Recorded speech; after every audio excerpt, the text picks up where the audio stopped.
Isang mapagpalang araw sa ating lahat, mga kapatid. Ako muli si Adrian Bernales ng Batch 3 at ito ang aking daily devotion. At ngayong araw ay pag-uusapan natin ay kung ano ba ang baptism in the Holy Spirit. At ang Bible verse natin ay 1 Corinthians chapter 12 verse 13. Bago tayo magsimula ay alamin muna natin kung ano nga ba ang baptism in the Holy Spirit. Sinasabi rito ay a phrase of the New Testament authors used to speak of coming to the new covenant power of the Holy Spirit. This would include the impartation of new spiritual life in regeneration, cleansing from sin, a break with the ruling power and love of sin, and some empowering ministry. At sinasabi naman ating Bible verse na 1 Corinthians chapter 12 verse 13, maging Hudyo o Hentil, alipin man o malaya, tayong lahat ay binautismuhan sa pamagitan ng isang espiritu upang maging isang katawan kasama ang katawan ni Kristo. Tayong lahat ay pinainom sa isang espiritu at napakaganda talaga nito dahil pinapaalam nito sa atin na ang bautismo sa espiritu ay hindi tungkol sa mga leader o sa tao sa simbahan. Ito ay tungkol sa ating pagkakaisa kay Kristo na nagbibigay sa ating Espiritu Santo bilang tanda ng bagong buhay. Ano ang baptism in the Holy Spirit?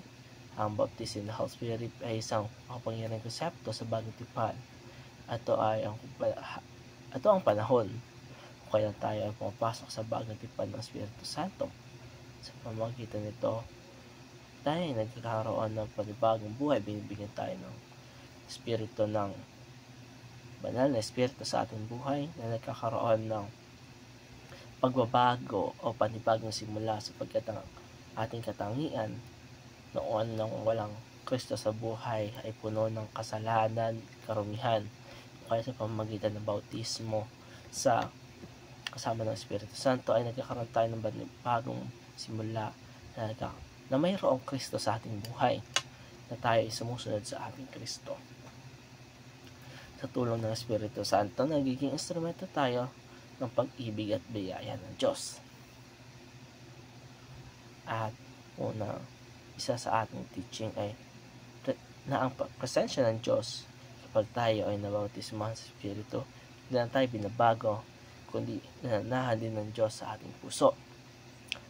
Pangalawa ay pagpapalaya mula sa pagkaalipin ng Espiritu Santo ang tumutulong upang makalaya tayo mula sa kasalanan at mga maling gawi sa ating buhay. Pamumuhay na naayon kay Kristo. Ang Espiritu ang nagbibigay lakas at gabay sa bawat hakbang natin sa ating buhay. Siya ang nagbibigay direksyon sa ating mga desisyon at mga nangyayari sa ating buhay.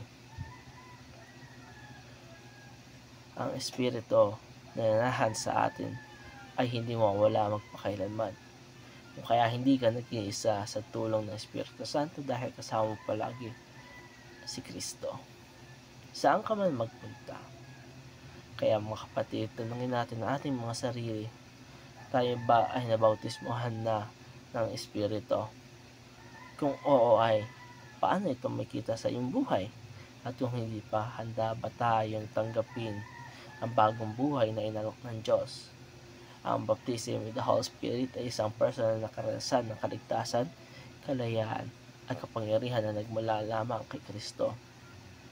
Kung tayo ay nabautismuhan na sa ating Espiritu Santo, ito ay nagkakaroon ng panibagong simula. Binibigyan tayo ng bagong simula ng Espiritu Santo upang maging tagasunod ni Kristo, upang deklara na tayo ay iisa na kasama ni Kristo. Ang ating mga katangian noong tayo wala pang Kristo sa buhay, hindi natin kilala ang Diyos. Ito ay mga namatay na o inilibing na kasama ng katawan ni Kristo noong siya ay inilibing patapos mamatay sa krus ng Kalbaryo. At matapos ng ilang araw ay muli tayong nabuhay kasama ni Jesus. Tayo ay mga bagong creation na ng Diyos na may Kristo na sa ating buhay sa pamamagitan ng bautismo. Nagkaroon tayo ng mga bagong panimula na ang kinikilala natin o ating sinusundan ay walang ibang kundi si Kristo. Tayo ay namumuhay o tayo ay may Kristo sa ating buhay na ating ginagamit bilang direksyon upang tayo ay maiwas sa mga kasalanan o sa mga maling gawain ng mundong ito. At muli mga kapatid, ako si Adrian Bernales at ito ang aking daily devotion at maraming salamat sa panonood.